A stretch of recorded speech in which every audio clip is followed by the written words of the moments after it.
Hey guys, welcome to the Liberal Hive Mind, a channel solely focused on exposing the abundant hypocrisy of the left. So much for backing down, huh? They told you that Trump was bluffing, that his 90-day tariff pause, where he dropped his global tariffs down to 10% for everyone except for China, they told you that that meant that he was chickening out. He rolled over, realizing he had made a mistake, overstepped, and so he was panicking. But as per usual, the media was full of it, and the reality is, Trump's in the driver's seat, and he's got all the controls in front of him. Actually, it's probably better to say he's more like in the cockpit, and he's got all the dials in front of him. He's dealing with one trade jurisdiction at a time, fine-tuning, turning the dials. And while they told you that he was backing down, it seems the exact opposite is happening, not only with China, but now with the EU, as Donald Trump is quite literally turning up the dial. The president just dropped the frickin' hammer on the European Union, increasing their tariff from 10% to now 50% across the board for EU goods. It seems like the Europeans are walking straight into the trap. Let me show you what's happening and why it's likely not to end well for the European Union that's clearly fallen under some spell of delusion thinking they could keep up with the American market. They've got no leverage. Let me show you guys exactly what's going on. We got some stuff to get into, so let's roll the tape. All right, folks, so it all started with that 25% tariff. That was quite the shock to the European system. Mr. President, have you just made a decision on what level you will seek on tariffs in the European Union? We have made a decision. We'll be announcing it very soon, and it'll be 25%. Generally speaking, and that'll be on cars and all other things. And European Union is a different case than Canada, different kind of case. They've really taken advantage of us in a different way. They don't accept our cars. They don't accept essentially our farm products. They use all sorts of reasons why not.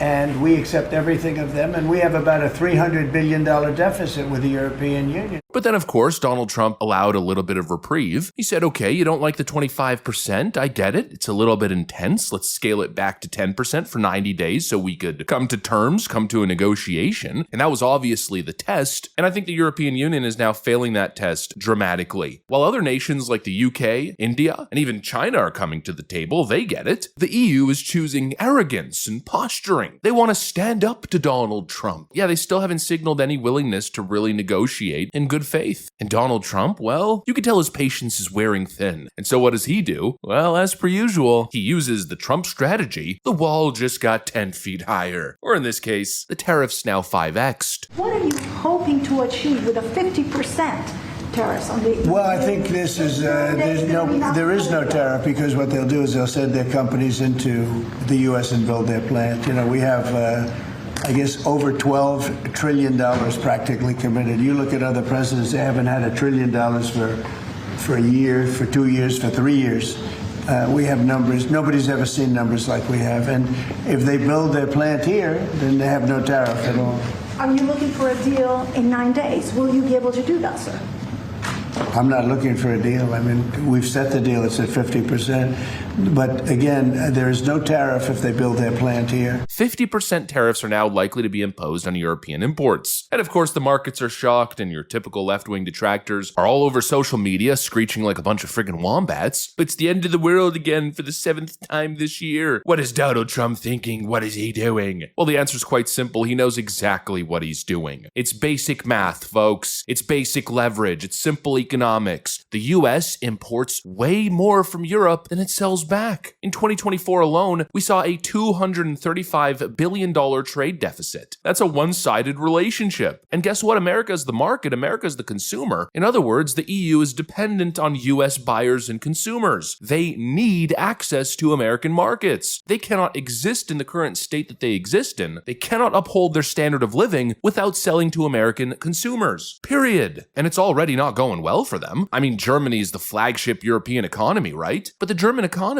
is in shambles. Here's a Reuters report. The German economy will recover from its prolonged period of weakness very slowly, growing by only 0.2% this year, according to the new forecasts of Germany's banks associates seen by Reuters on Wednesday. And don't get fooled by the headlines like this. German economy surprises with stronger than expected growth. Because when you read past the headline, the expected growth was 0.2%, but instead they got, drumroll please, 0.4. Ooh, wow. Less than half a point. In the recovery recovery stages following the pandemic. If we look at their 2023 numbers, they had an average negative 0.3% annual change. France had a 0.9% change, and now compare that with US GDP, which is essentially the size of the European Union and then some, 2.9% annual change across the board. Their economy is failing. America is the biggest market on the world. It's growing fast, well beyond any other nation pretty much in the Western world. America is the only country with many companies having a market capitalization in the multi-trillion-dollar range. In other words, the US economy has all the leverage. But for some reason, the EU has convinced itself that they have the leverage, or they're on equal footing to be demanding terms or setting ultimatums. Absolutely not. And let's not forget that it's not just economy, it's also military. Europe's found themselves funding a war in Ukraine. And again, who are they dependent on? American military might, dollars, and weaponry. Trump holds all the cards when it comes to military. NATO is American funded. The Russian threat in Europe is being held at bay by the American shield. And so that's another card that Trump's playing here. He's saying, look, if you guys want protection, you can't stab us in the back on trade. We cannot have this massive trade deficit. And what the EU should be doing is probably what the UK is doing. Open good faith negotiations, but the EU is a complete dysfunctional mess. It's being pulled in all kinds of different directions. I'm sure Italy wants to make a trade deal, but they can't because they're handcuffed by Brussels. The Brexit people took a lot of crap for leaving the European Union, but oh my, is that decision looking crispy these days. The EU just cannot get together. It takes forever. It takes so many votes, so much negotiation, backroom deals, debates, and discussion to get anything done. And obviously, the Germans are in charge, and they seem to be leading a real Canadian effort, let's just say. They're fighting back. Oh, they're going to take on America with their latest pathetic play, dropping 500 million euros in research grants in an attempt to steal American scientists. Science is an investment,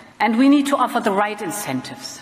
This is why I can announce that we will put forward a new 500 million euro package for 2025 to 2027 to make Europe a magnet for researchers. This will help support the best and the brightest researchers and scientists from Europe and around the world. We aim to create a new 7-year super grant under the European Research Council, ERC, to help offer a longer-term perspective to the very best. Through the ERC, we are already supporting researchers who relocate to Europe with a top-up beyond their grant.